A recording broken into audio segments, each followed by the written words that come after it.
Black and white நேயர்களுக்கு வணக்கம். அரசியல் சூத்திரம் நிகழ்ச்சியில் தமிழக வெற்றி கழகத்தின் கொள்கை பரப்பு இணை செயலாளர் திரு சம்பத்குமார் இணைகிறார். வணக்கம் சார். வணக்கம் சார். 2வது ஆண்டு தொடக்க விழா இந்த நிகழ்ச்சி நேற்று நடைபெற்றது. வாழ்த்துக்கள். முதல்ல பயம் பதற்றம் இல்லாம அரசியல் களத்துல எதிர்ப்புகளை லெப்ட் ஹேண்டில் டீல் பண்ணிட்டு இருக்கேன் அப்படின்னு சொல்லி தமிழக வெற்றி கழகத்தின் தலைவர் விஜய் பேசினார். ஆனா இன்னொரு பக்கம் ஒரு விமர்சனம் என்னன்னா, ஏன் அச்சம், என்ன தயக்கம் விஜய்க்கு அப்படின்னு ஒரு கேள்வி எழுது. என்னன்னா, கெட் அவுட் அப்படின்னு ஹேஷ்டேக் போட்டு வைக்கிறீங்க, இந்த கெட் அவுட் யாருக்கு அப்படின்னு ஒரு கேள்வி எழுது. ஏன் கட்சி பேரை சொல்றதுக்கே என்ன விஜய்க்கு தயக்கம் அப்படின்னு ஒரு கேள்வி கேட்கறாங்க. ஒரு லெப்ட் ஹேண்ட்ல டீல் பண்றவர் ஏன் ஒரு பாஜக தான் இல்ல திமுக தான் அப்படின்னு பேரை சொல்றதுல ஏதாவது சிக்கல் இருக்குதா, இல்ல ஏதாவது அச்சுறுத்தல் வந்துடும் பயமா இருக்கா? அதாவது அடக்குமுறைகளுக்கோ அல்லது அச்சுறுத்தல்களுக்கோ நாங்கள் அஞ்ச போவதில்லை. அதுக்கெல்லாம் நாங்க பயந்தோம் அப்படின்னா இன்னைக்கு இந்த ஒரு முழு நேர தேர்தல் அரசுக்கு நம்ம வந்திருக்க முடியாது. வெறுமனையாக விஜய் மக்கள் இயக்கமாகவே இருந்து மக்களுக்கான இந்த இலவச பயிலகம், இலவச மருந்தகம் சொல்லி அந்த லெவல்ல இருந்திருக்கும். ஒரு தேர்தல் அரசியலுக்குள்ள வரும் பொழுது இன்றைக்கு இருக்கக்கூடிய சமகால அரசியல்வாதிகள் எப்படியெல்லாம், அதாவது குறிப்பாக ஆளும் கட்சியில் இருக்கக்கூடியவர்கள் எந்த மாதிரி எல்லாம் அழுத்தம் கொடுப்பார்கள் என்பதை உணர்ந்து கொண்டுதான் எங்கள் தலைவரும் நாங்களும் அரசியலிலே முழு நேரமாக இறங்கியிருக்கிறோம். இது ஒன்று. இரண்டாவது, ஏற்கனவே மாநாட்டுல தெளிவாக கூறின பிறகு மீண்டும் மீண்டும் திமுக பாஜக அது மாதிரியான வார்த்தைகளை அவர் கூற வேண்டும் அப்படின்னு ஒரு எதிர்பார்ப்பு இருக்குது. இப்ப எங்களுடைய தலைவர்களுடைய அணுகுமுறை, அரசியல் அணுகுமுறை என்பது ரொம்ப மென்மையானது. தேவைப்படக்கூடிய நேரத்தில் அவர் ஒரு வேகத்தை, கோபத்தை காண்பித்தாலும் கூட அந்த இடத்தில் கெட் அவுட் என்று கூறியிருப்பது இரண்டு பேரையும் சேர்ந்துதான். ஏன்னா ஹேஷ்டாக் ட்ரெண்டிங் விளையாட்டு விளையாண்டு இருக்கிறாங்க. புதிய தேசிய கல்விக் கொள்கைக்கான நிதியை, அந்த கொள்கையை ஏற்றுக்கொண்டால்தான் நாங்கள் தமிழ்நாட்டிற்கு உரிய நிதியை தருவோம் என்று ஒன்றிய அரசு கூறிக்கொண்டிருக்கிற அதே நேரத்தில் தமிழ்நாட்டிற்கு வழங்க வேண்டியது ஒன்றிய அரசினுடைய கடமை. அதே போல மாநில அரசாங்கம் தங்களுக்கு தேவையான நிதியை ஒன்றிய அரசிடமிருந்து பெற வேண்டியது அவருடைய உரிமை. ஆனால் இந்த கடமைக்கும் உரிமைக்கும் இவர்கள் வேறுபடு தெரியாமல் இரண்டு பேரும் ஹேஷ்டாக் ட்ரெண்டிங் விளையாட்டு விளையாண்டு கொண்டிருக்கிறார்கள். எனவே இவர்கள் இரண்டு பேருமே இங்க இருக்க வேண்டாம் என்பதுதான் எங்களுடைய தலைவர் அந்த சொன்ன வார்த்தைக்கான முழுமையான அர்த்தம். நேற்று நடந்த அந்த நீங்க சொல்றது அர்த்தம் இருக்கு. ஆனா எல்லாமே அர்த்தம் படுத்தக்கூடிய அளவுல அந்த பேச்சு இருக்குது, அந்த உரை இருக்குது அப்படின்றதான கடுமையான விமர்சனத்தை சமூக வலைதளங்கள்லயும் தொலைக்காட்சி விவாதங்கள்ல பங்கேற்கக்கூடிய பத்திரிகையாளர்களும் முன்வைக்கக்கூடியது. அதாவது குறியீடாகவே பேசிக்கொண்டிருக்கிறார் விஜய் அப்படின்றதுதான் சொல்லப்படக்கூடிய விமர்சனமா இருக்குது. நேற்று எந்த இடத்துலயாவது திமுக, எந்த இடத்திலாவது பாஜக அப்படின்னு பேசியிருக்கிறாரா அப்படின்னா எதுவுமே இல்லை அப்படின்றதுதான். இப்ப கெட் அவுட்னா 2 பேருக்கு தான் அது அப்படின்னு அர்த்தப்படுத்திக்கணும் அப்படின்னா அந்த 2 பேர் பேரையும் போட்டுடலாமே. அதுல என்ன அங்க சிக்கல் வருது அப்படின்ற ஒரு கேள்வி இருக்குதுல்ல. இல்ல, அதாவது இப்ப என்னன்னா, இன்றைக்கு அதிகாரத்தில் யார் இருக்கிறார்களோ அவர்களுக்கு எதிராகத்தான் நம்ம அரசியல் செய்து கொண்டிருக்கிறோம். இன்னைக்கு தமிழ்நாட்டில் யார் அரசியல் ஆட்சியில் இருக்கிறார்கள்? திமுக. அதே போல இந்திய துணைக்கண்டத்தில் ஒன்றிய அரசில் யார் ஆட்சியில் அதிகாரத்தில் இருக்கிறார்கள்? பாஜக. அப்ப நம்ம யாரை எதிர்த்து அரசியல் செய்கிறோம் என்பதை எங்கள் தலைவர் எங்களுக்கு ரொம்ப தெளிவாக கூறியிருக்கிறார். ஒன்றிய அரசியலும் தமிழ்நாட்டு மாநில அரசியலும் யார் அதிகாரத்தில் இருந்து கொண்டு அந்த அதிகாரத்தை முறையாக பயன்படுத்தாமல் அதை தவறாக பயன்படுத்தக்கூடியவர்களை நோக்கி நாம் கேள்வி எழுப்ப வேண்டும் என்கின்ற அந்த எண்ணத்தின் அடிப்படையில் தான் எங்கள் தலைவர் ஒதுக்கின்ற ஒவ்வொரு வார்த்தையும் இருக்குது. இரண்டாவது, இது ஒரு வகையான ஒரு நுண் அரசியல் என்பதாக நீங்கள் புரிந்து கொள்ள வேண்டும். எல்லாவற்றையுமே வெளிப்படையாக உடைத்து பேசுவது என்பது ஒரு வகையான அரசியல். ஒரு விஷயத்தை லேசா தொட்டுட்டு போனதுக்கு அப்புறம் அதை பேசுபொருளாக மாற்றுவது அது என்னவாக இருக்கும், ஏன் பேசல என்பது ஒரு வகையான ஒரு ஸ்ட்ராட்டஜிக்கல் ஸ்பீச்சா தான் நீங்க பார்க்கணும். இல்ல, தமிழக வெற்றி கழகம் நாளை தேர்தல் களத்தில் வரும்போது தமிழக வெற்றி கழகத்திற்கு வாக்களியுங்கள் என்று சொல்லிவிட்டு ஒரு பேசு பொருளாக கொண்டு போக வேண்டும். என்ன சின்னம் என்று கூற மாட்டோம், அப்படி ஒரு ஸ்ட்ராட்டஜியை வகுத்துக்குமா? அதாவது நீங்க தலைவர் பேசக்கூடிய பேச்சுக்கான வீச்சு என்பது அதிகம். இப்ப அதே இதுக்கப்புறம் தேர்தல் சமயத்தில் என்ன சின்னம், நாங்கள் யார் போட்டியிடுகிறார்கள், இதையெல்லாம் உடைச்சு பேசணும். அந்த தொகுதியில இதுக்கு முன்னாடி யார் சட்டமன்ற தொகுதி உறுப்பினராக இருந்தா, இத்தனை ஆண்டு காலம் அந்த சட்டமன்ற தொகுதியில எதெல்லாம் பிரச்சனையாக இருக்குது, அது ஏன் தீர்க்கப்படல, மக்களுடைய தேவைகள் என்ன, இதையெல்லாம் அந்தந்த சட்டமன்ற தொகுதிக்கு ஏற்ப நம்ம உடைத்து பேச வேண்டிய அவசியம் இருக்கிறது. அது என்னை போன்ற கொள்கை பொறுப்புல இருக்கக்கூடிய அணியில் இருக்கக்கூடியவர்கள் அழுத்தம் திருத்தமாக உடைத்து பேசுவோம். ஆனால் தலைவருடைய பேச்சு என்பது இன்றைக்கு சமகால அரசியல் சூழலில் ஒரு அதிர்வை ஏற்படுத்தக்கூடிய ஒன்று. அதை குறித்து விவாதங்கள் மேற்கொள்ளப்படுகிறது. அதற்காக இங்க சில அரசியல் நகர்வுகள் ஏற்படுத்தப்படுகிறது. அப்ப இதையெல்லாம் உணர்ந்துதான் சொல்ல வேண்டிய விஷயத்தை கோடிட்டு சொல்கிறார். அந்த கோட்டுக்கு மேல அவர்கள் ரோடு போட்டுட்டு இருக்காங்க. ஆனா உண்மையான அர்த்தம் என்ன என்பதை அரசியல் விமர்சகர்கள் புரிந்து கொண்டிருப்பார்கள். உங்களை போன்ற அந்த ஊடகவியலாளர்களும் இதைத்தான் இவர் கூற வருகிறார். இந்த யார் எதிர்க்கிறார் என்பதை தெளிவாக தெரியக்கூடிய அளவில் தான் எங்களுடைய தலைவருடைய உரை இருந்தது. குறிப்பாக பண்ணையார்கள் அரசில் இருக்கிறார்கள் என்று சொன்னதெல்லாம் யாரு? பண்ணையார்கள் அரசுக்குள் வந்தாங்க, இன்னைக்கு அரசுக்குள் வந்துட்டு பண்ணையாரா இருக்கிறாங்க. இதெல்லாம் யார சொன்னதா நீங்க எடுத்துக்க முடியும்? எல்லா இடங்களிலுமே கோடிட்டு தான் காட்டியிருக்கிறாரு விஜய் அப்படின்னு சொன்னா இதுக்கு ஒரு பொழிப்புரை தேவைப்படுகிறது அப்படின்றதுதான் விமர்சனமா இருக்குது. இல்ல சார், இப்போ ஒரு முக்கியமான ஒரு புள்ளி உரத்தை வந்து ஒரு ஆண்டுகளை குறிப்பிட்டு பேசியிருக்கிறார்.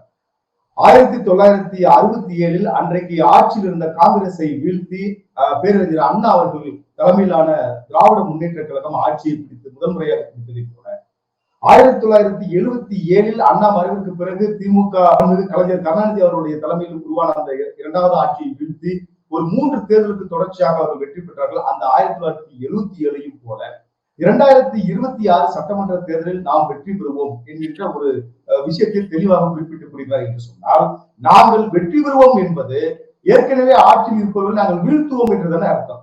அப்ப இவர்களுக்கு எதிரான அரசியலை தான் நாங்கள் செய்து கொண்டிருக்கிறோம். அது நாங்கள் திமுகவை வீழ்த்தி நாங்கள் 2026 வெற்றி பெறுவோம் என்கின்ற அந்த வார்த்தையை நீங்கள் எதிர்பார்க்கிறீர்கள். ஆனால் அந்த அர்த்தம் அதுதான் இருக்கிறது. அது அர்த்தம் அதுதான். இப்ப 67 அண்ணாவுடைய பிரச்சாரம் என்றது எப்படி இருந்தது, அண்ணா கட்சியில் இருந்தவர்கள் அன்றைக்கு என்னென்ன பேசினார்கள், எப்படி காங்கிரஸை குறிப்பிட்டு பேசினார்கள், காங்கிரசுடைய கொள்கை என்ன என்பதை தோலுரித்து காட்டினார்கள் அப்படின்றது இருக்குது. எம்ஜிஆர் கழகம் தொடங்கிய போது கருணாநிதி எப்படி கடுமையாக விமர்சனம் செய்தார், எம்ஜிஆர் கட்சியில் இருந்த அதிமுகவினர் எப்படி கடுமையாக விமர்சனம் செய்தார்கள் என்பது இருக்குது. ஆனா இங்க நான் கடுமையா விமர்சனம் இல்ல, பேரையே உச்சரிக்க மாட்டேன், அர்த்தப்படுத்தி கொள்ளணும் அவங்க அப்படின்னு சொல்றது வந்து இது எப்படி 67 77 வந்துவிடும் அப்படின்றது எப்படி இருக்கும்? அதாவது அரசியல்ல வந்து பேசி பேசிய ஆட்சியை பிடித்தார்கள் திராவிட இயக்கங்கள் அப்படின்னு சொல்லுவாங்க. இது ஒரு வகையில உண்மை. ஆனா அதே வேளையில நீங்கள் நுட்பமா ஆராய்ந்து பார்த்தீங்க அப்படின்னா, மேடை பேச்சுகளில் கொச்சையாக பேசுகின்ற ஒரு கலாச்சாரத்தை உருவாக்கியவர்களும் இதே திராவிட இயக்க பேச்சாளர்கள் என்பதை நீங்கள் புரிந்து கொள்ள வேண்டும். அது இன்றைக்கு வரைக்கும் தொடர்ச்சியாக வந்து மாண்புமிகு தமிழ்நாடு முதலமைச்சர் கூட அவன் இவன் என்ற ஏகவசனத்தில் பேசக்கூடிய ஒரு நிலை இன்றைக்கும் இருக்குது. அது அதனுடைய தொடர்ச்சி. இது ஒரு ஆய்வுக்கு உட்படுத்தப்பட வேண்டிய ஒரு விஷயம்.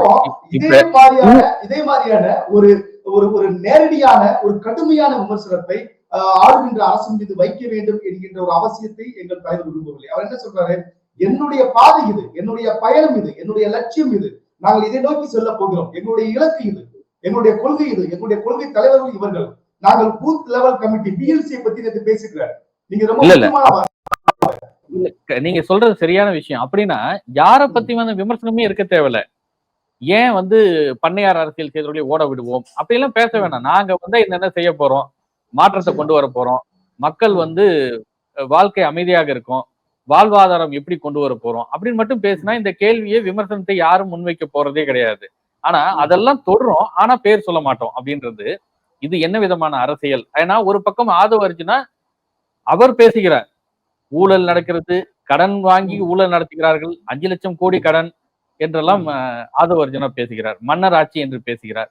அப்போது அவர் பேசுவதற்கும் விஜய் அதை பேசாமல் இருப்பதற்கும், விஜயை வைத்துக் கொண்டு அவர் மேடையில் பேசுவதற்கும், நாங்கள் மற்ற கட்சிகளை புறம் பேச மாட்டோம், மற்ற கட்சிகள் மாதிரி கொச்சையாக விமர்சனங்களை வைக்க மாட்டோம் அப்படின்னு சொன்னாக்க அது விஜய் முன்னாடி தானே அவர் பேசுறாரு. அப்படின்னா ஆதவ அர்ஜுனாவை இப்படி எல்லாம் நீங்க பேசாதீங்க அப்படின்னு சொல்லியிருக்கணும். அண்ணன் ஆதவ அர்ஜுனா எங்களுடைய தேர்தல் பிரிவு மேலாண்மையினுடைய பொதுச்செயலாளர் அவர்களும் பேசிய எந்த இடத்திலையும் ரொம்ப நாகரிகமாகத்தான் அவரும் பேசினார். அவர் வந்து இல்ல அதுதான் கேட்கிறாங்க. இப்ப இல்ல நீங்க சொல்லக்கூடிய அந்த விஷயம் எதிர்கட்சிகளை நாங்க விமர்சனமே பண்ண மாட்டோம்னு சொல்றதுக்காக கேட்கிறேன் நான் அதை. இல்ல எங்களுடைய விமர்சனம் என்பது ஒரு அறிவியல் பூர்வமாக அர்த்தபூர்வமாக இருக்கும். இப்ப பாத்தீங்க அப்படின்னா எங்களை போன்ற கொள்கை பரப்பில் இருக்கக்கூடியவங்களுக்கு, செய்தி தொடர்பு அணியில் இருக்கக்கூடியவர்களுக்கு எங்கள் தலைவர் பயிற்சி கொடுக்கும்போது என்ன சொல்லியிருக்காரு, திமுக என்பது நம்முடைய அரசியல் எதிரியாக இருந்தாலும், பாஜக நம்முடைய கொள்கை எதிரியாக இருந்தாலும், ஒருபோதும் திமுக தலைவர்களையோ அதனுடைய நிர்வாகிகளையோ, பாஜக தலைவர்களையோ நிர்வாகிகளையோ தோழர்களையோ தொண்டர்களையோ நாம் அநாகரிகமாக பேசக்கூடாது. நீங்கள் யாருக்குமே அவர்களுடைய தலைவர்களை யாரையும் அநாகரிகமா பேசணும், கொள்கைகளை கூட நீங்க எதிர்க்க மாட்டீங்க. இப்ப மும்மொழி கொள்கை எதிர்ப்புன்னா மும்மொழி கொள்கையில என்ன பிரச்சனைங்க தமிழ்நாட்டுல? இந்தின்ற வார்த்தையே பயன்படுத்தலையே விஜய் அப்படின்றதுதானே கேள்விக்குறியா இருக்குது. இப்ப ஒரு திடமான ஒரு நல்ல விஷயத்த மக்களுக்கு முன்னெடுக்க போறீங்க தமிழக வெற்றி கழகம் அப்படின்னு சொன்னா, விஜய் பேசுனா இன்னும் அது வந்து ரொம்ப அந்த வார்த்தைக்கு அதிக சக்தி வாய்ந்ததாக இருக்கும்.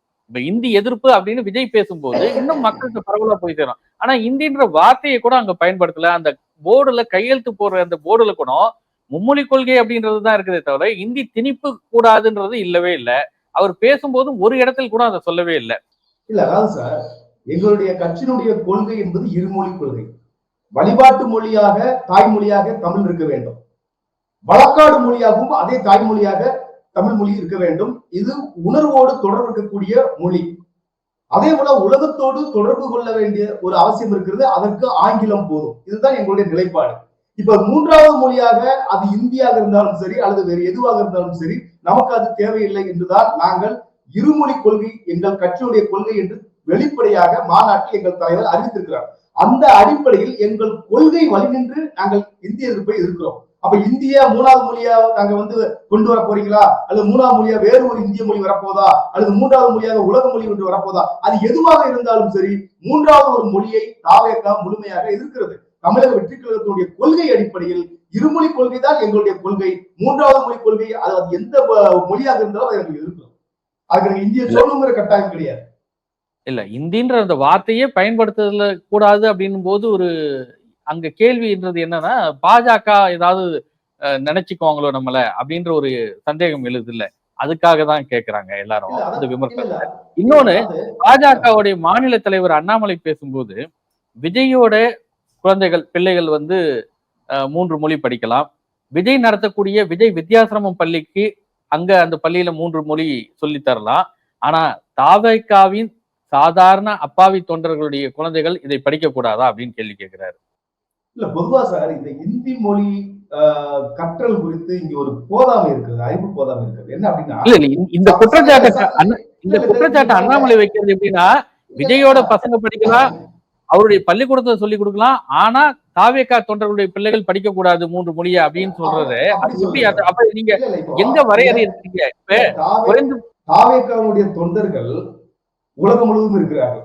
நாங்கள் தமிழ்நாட்டில் மாநில கட்சியாக பதிவு செய்து தமிழ்நாட்டில் 2027 ஆட்சி பிடிக்க வேண்டும் என்கின்ற நோக்கத்தோடு தமிழ்நாட்டினுடைய அரசியல் களத்தில் நாங்கள் செயல்பட்டாலும், நேற்று நடந்த ஆண்டு விழாவில் கூட பிற மாநிலங்களில் இருந்தும் மும்பையிலிருந்தும் மாவட்ட செயலர்கள் வந்தார்கள். அதே போல உலகெங்கும் வந்து வேலை நிமித்தமாக, பணி நிமித்தமாக, கல்வி நிமித்தமாக சென்றிருக்கக்கூடிய தமிழர்கள் அங்கிருந்து எங்களுடைய தளபதிக்கு ஆதரவு தெரிவித்துக் கொண்டிருக்கிறார்கள். இப்ப இதே தாவேக தொண்டர்கள் உலகம் முழுவதும் சென்றிருக்கிறார்களே, அவர்கள் ஏதாவது ஒரு மொழியை கற்றுக்கொண்டுதான் அங்கு சென்றார்களா? வளைகுடா நாடுகளிலே வேலைக்காக போயிருக்கக்கூடிய ஆயிரக்கணக்கான தோழர்கள் இருக்கிறாங்க. அவங்க எல்லாம் அங்க உருதோ இல்ல அரபியோ கத்துக்கிட்டு அங்க போகல. நீங்க ஒரு விஷயம் அடிப்படையில புரிதல் என்ன அப்படின்னா, தேவையின் நிமித்தம் எந்த ஒரு மொழியும் கற்றுக்கொள்ளலாம். இன்றைக்கு நாள்தோறும் தமிழ்நாட்டுக்குள் வந்து இறங்கக்கூடிய ஆயிரக்கணக்கான வடமாநிலங்களைச் சேர்ந்த தொழிலாளர்கள் தமிழை கற்றுக்கொண்டு இங்கு வரவில்லையே. அவர்கள் தமிழுடைய இலக்கணமும் இலக்கியமும் தெரிந்து கொண்டு உயிரெழுத்து மெய்யெழுத்து உயிர்மை எழுத்து என்று கற்றுக்கொண்டு இங்க வரவில்லை. அவர்கள் இங்கு வர்றாங்க, இங்க மக்களோட பழகுறாங்க, இங்குள்ள மொழியை கற்றுக்கொண்டிருக்கிறாங்க. இது ஒண்ணு. ரெண்டாவது, ஒரு மொழியை வந்து படிக்கிறதுக்கு தமிழ்நாட்டில் சமகாலத்தில் எந்த தடையும் இல்லை. அதை நீங்க பள்ளிக்கூடத்துல வைத்துதான் நீங்க வந்து படிக்கணும் அப்படின்னு இல்லை. இப்ப நீங்க இன்னொன்று, சிபிஎஸ்இ ஸ்கூல் என்பது ஒன்றிய அரசுல ஒரு நேஷனல் லெவல் இருக்கக்கூடிய ஒரு கல்வி திட்டம். அந்த கல்வி திட்டத்துல 3வது மொழியாக வந்து தமிழ்நாட்டுல கத்துக் கொடுக்குறாங்க. இது வந்து அவர்களுடைய விருப்பம் சார்ந்தது, உரிமை சார்ந்தது. அரசு பள்ளியில்தான் வந்து நீங்க சொல்ற மாதிரி அர்த்தப்படுத்தி கொள்ள வேண்டும் அப்படியெல்லாம் பேசினாரு. ஒரு பேசு பொருளா உருவாக்கக்கூடிய விஷயத்தை தான் விஜய் பேசியிருக்கிறாருன்னு சொல்லும் போது, அண்ணாமலை பேசியிருக்கிறது ஒரு பேசு பொருளை உருவாக்கக்கூடிய ஒரு விஷயமா தான் இருக்குது. அப்படின்னா தமிழக வெற்றி கழக தொண்டர்களுடைய குழந்தைகள் எல்லாம் படிக்க விடாம அவர் தடுக்கிறாரு, ஆனா தான் வீட்டுல மட்டும் படிச்சுக்கணும்னு நினைக்கிறாரு அப்படின்னு தானே அதை அர்த்தப்படுத்தணும். அது அண்ணாமலையுடைய குற்றச்சாட்டுக்கு என்ன பதில்? இந்த தமிழக வெற்றி கழகத்தை சேர்ந்த கோயில்பட்டியை சேர்ந்த ஒரு சகோதரி இருக்கிறாரு. அவருடைய மகள் பிரெஞ்சு படிக்கிறாங்க. சாதாரண வீட்டுல உள்ளவங்க தான். அவர் ஒரு மெட்ரிகுலேஷன் ஸ்கூல்ல கஷ்டப்பட்டு ஃபீஸ் கட்டி படிக்கிறாங்க. 3வது மொழியாக அவர்களுக்கு ஒரு வாய்ப்பு இருக்கு. அப்ப நான் உலக மொழி ஒன்றை கற்றுக்கொள்கிறேன்னு சொல்றேன். இப்ப நான் என்ன சொல்றேன், நீங்க தேவையை பொறுத்து 3வது 4வது மொழி கத்துக்கலாம். அது ஏன் இந்தியாவில் இருக்க வேண்டும், அது ஏன் வந்து ரஷ்ய மொழியாக இருக்கு? ரஷ்யாவில போய் மருத்துவம் படிக்க போறாங்க.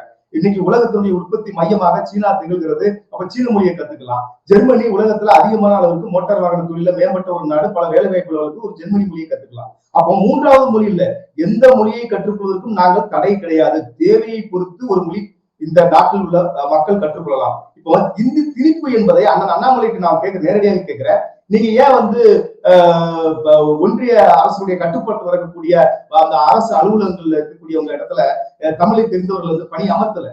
தமிழ்நாடு முழுவதும் எங்க ஊர் கோவில்பட்டியில இது ஒரு பிரச்சனை வந்துச்சு. ரயில்வே ஸ்டேஷன்ல டிக்கெட் கவுண்டர் இருக்கக்கூடியவருக்கு தமிழும் தெரியல, ஆங்கிலமும் தெரியல.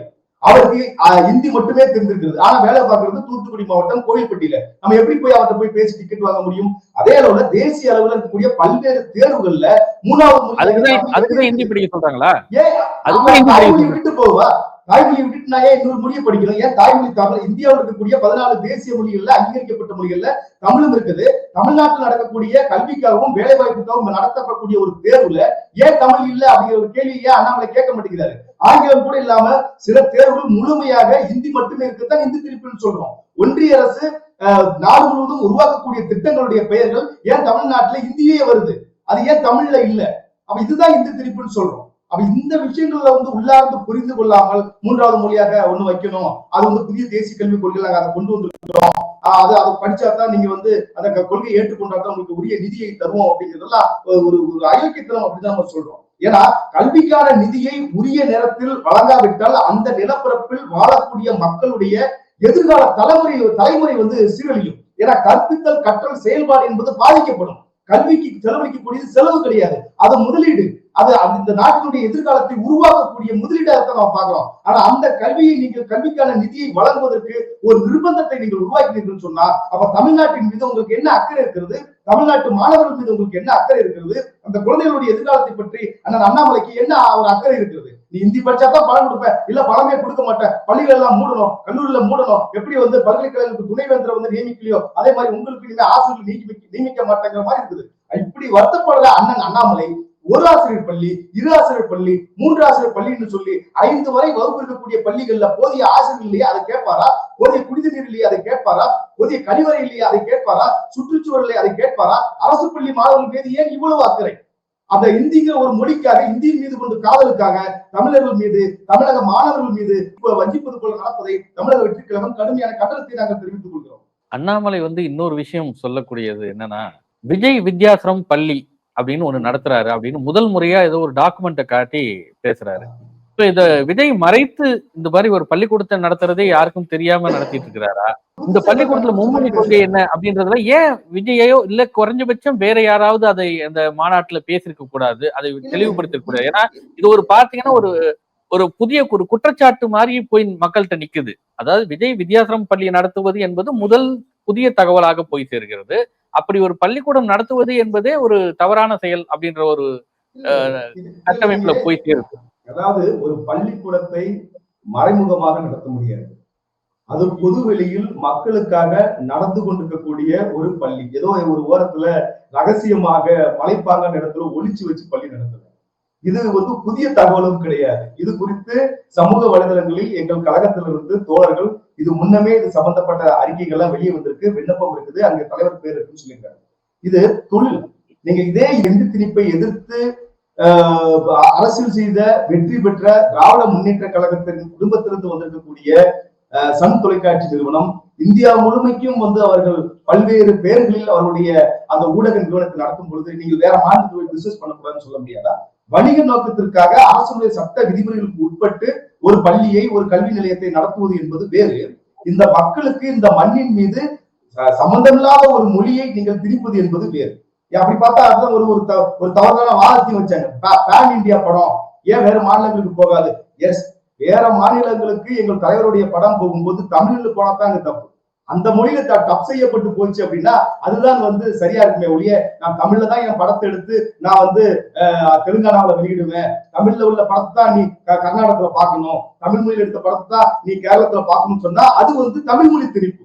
அந்த பகுதி மக்களுக்காக அவர்கள் மொழியில் அந்த படத்தை வெளியிடுவது என்பது அது அந்த மொழிக்கு கொடுக்கக்கூடிய, அந்த மக்களுக்கு கொடுக்கக்கூடிய மரியாதை. அதனால இந்த விஷயத்தில் இந்தி திணிப்பு என்கின்ற விஷயத்தில் நாங்கள் தமிழக வெற்றி கழகம் என்பது முழுமையான எதிர்ப்பை காட்டுகிறது. நாங்கள் எங்கள் கொள்கை வழி நின்று இருமொழி கொள்கையை முழுமையாக ஆதரிக்கிறோம். பிரசாந்த் கிஷோர் கிட்ட இந்த மேடையில நீங்க என்ன பண்ண போறீங்க, நீங்க அங்க கையெழுத்து போடுவீங்களா மாட்டீங்களா அப்படின்னு முன்னாடியே கேட்டிருந்தா, இப்ப எல்லா விமர்சனங்களும் என்னன்னா பிரசாந்த் கிஷோர் மறுத்து விட்டார், பிரசாந்த் கிஷோர் கையெழுத்து போடவில்லை அப்படின்ற செய்தி பெரிய தாக்கமா போயிட்டு இருக்குது. அந்த மாதிரியான நிகழ்வை முதலே தடுத்திருக்கலாமே, அதுக்குதான் ஒரு அனுபவம் வாய்ந்தவர்கள் அப்படின்னு சொல்றாங்களா? அதான் சார், அந்த நிகழ்வு என்பது எங்களுடைய கட்சி சம்பந்தப்பட்டது. திரு பிரசாந்த் கிஷோர் அவர்கள் எங்களுடைய விருந்தினர். அவர் தமிழ்நாட்டில் அரசியல் செய்யக்கூடிய ஒரு அரசியல்வாதி கிடையாது. இப்ப உதாரணத்துக்கு மதவாத பாஜகவை எதிர்க்கிறோம் என்று பேனாவை கொடுத்தது கையெழுத்து போட சொன்னது ஆனந்த் பொதுச் செயலாளர் அவர்கள், தேர்தல் பொதுச் செயலாளர் இருக்கக்கூடிய ஆதவ் அர்ஜுனா அவர்கள். இவங்க 2 பேர் தானே அவங்க கிட்ட போய் கொடுக்குறாங்க. எங்கள் தலைவர் அவரிடம் கூறியிருக்கலாம். திரு பிரசாந்த் கிஷோர் அவரிடம் எங்கள் தலைவர் நாங்கள் இது போன்ற ஒரு கேம்பெயின் நாங்க நடத்த போறோம், நாங்க எல்லாமே நாங்க கையெழுத்து போட போறோம்னு சொல்லியிருக்கலாம். அவர் இருவரும் ஏற்கனவே பேசியிருக்கலாம்.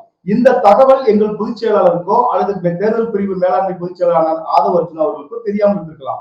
அதை அவர் மறுத்தது ஒரு குறைந்தபட்ச நாகரிகம். அவரை கட்டாயப்படுத்தவில்லை. நீங்கள் கட்டாயமாக இங்க வந்திருக்கிறீர்கள், எங்கள் மேடையில் நீங்கள் அமரப் போகிறீர்கள், இதில் கையெழுத்து போட்டுத்தான் நீங்கள் செல்ல வேண்டும் என்று நாங்கள் யாரும் கட்டாயப்படுத்தவில்லை. ஏன்னா இது எங்களுடைய பார்ட்டிக்காக, தமிழக வெற்றி கழகம் கெட் அவுட் என்கின்ற ஒரு ஹேஷ்டேக்கை ட்ரெண்டிங் செய்வதற்காக நாங்கள் ஒரு கையெழுத்து இயக்கம் நடத்துறோம்.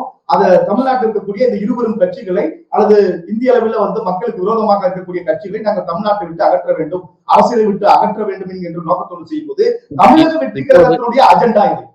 இன்னொரு விஷயம் என்னன்னா, அமைச்சர் நேரு பிரசாந்த் கிஷோர் சொந்த ஊர்லயே விலை போகாதவர், அங்கேயே போனி ஆகாதவர், அங்க 4 தொகுதிகளில் இடைத்தேர்தலில் போட்டியிட்டு டெபாசிட் இழந்தவர், அவர் வந்து இங்க என்ன சாதிச்சிட முடியும் அப்படின்னு கேட்கிறாரு. இல்ல, அதாவது 2 விஷயத்துல பார்க்கணும். பொதுவா இடைத்தேர்தல் என்பது ஒரு ஆட்சியுடைய உரைகளாக அமையும் என்று சொல்ல முடியாது. ஒரு 4 இடத்துல வந்து இடைத்தேர்தல் நடக்குது, அங்க போட்டியிட்ட ஜன்ஸ்வராஜ் கட்சி வந்து வெற்றி பெறல அப்படின்னா பீகாருடைய சட்டமன்ற பொதுத் தேர்தல் 2025 தான் நடக்க போகுது. அதற்கான ஒரு தேர்தல் அந்த வியூகங்களை அவர் வகுத்திருக்கிறார். இது ஒன்று.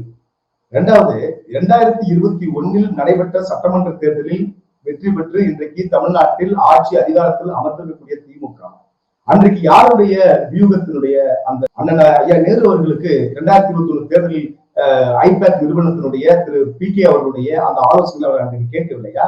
அவர்கள் அன்றைக்கு ஒப்பந்தம் போடவில்லையா? அவர்கள் சொல்லாமலா வந்து அன்றைக்கு ஜெயித்தார்கள்? அப்ப எங்களுக்கு ஜெயிக்க வைத்தவர் இன்னொருவருக்கு வெற்றி பெறுவதற்கு உதவுவது என்பது இது ஒரு காழ்ப்புணர்ச்சி. அவர் எங்களோட இருக்கணும் அல்லது யாருக்குமே வரக்கூடாது. அப்போ வெற்றிக்காக தங்களுக்கு உதவிய அந்த நன்றியை மறந்து இன்னொருவருக்கு அவர் உதவி செஞ்சிடக்கூடாதே அப்படிங்கிற ஒரு எதிர்ப்புல, ஒரு காழ்ப்புணர்ச்சியில, பதற்றத்துல அது போன்ற வார்த்தைகளை தொடர்ந்து திமுக உதிர்த்துக் கொண்டே வருகிறார். அவர்கள் வந்து எல்லாமே பெரிய மக்கள், அரசியல் அனுபவம் பெற்றவர்கள், ஆழ்ந்த அரசியல் அறிவு உள்ளவர்கள். ஆனால் தொடர்ந்து பொது மேடைகளில் ஊடகத்தில் மத்தியில் முதலமைச்சரிலிருந்து ஆரம்பித்து கடைக்கோடி திமுக தொண்டர்கள் வரை அநாகரிகமான வார்த்தைகளை, அர்த்தமில்லாத வார்த்தைகளை, ஈஸியாக விமர்சனம் செய்யக்கூடிய வார்த்தைகளை ஏன் தொடர்ந்து பயன்படுத்தி வருகிறார்கள்? அது அவர்களுக்கு ஏற்பட்டக்கூடிய பயத்தை, பதற்றத்தை காண்பிக்கிறது. எங்களுடைய வருகை என்பது அவர்களுடைய 2026 வெற்றியை நாங்கள் பறித்துக் கொள்வோம் என்கின்ற பதற்றத்தின் வாயிலாக இது போன்ற ஒரு லேசா விமர்சனம் செய்யக்கூடிய வார்த்தையெல்லாம் சொல்றாங்க. இதை நாம் கடந்து தான் போறோம். இதை பெரிய அளவில் நம்ம முக்கியத்துவம் கொடுக்க வேண்டியதில்லை. நன்றி சார். மற்றொரு நேர்காணல சந்திப்போம். வணக்கம். நன்றி.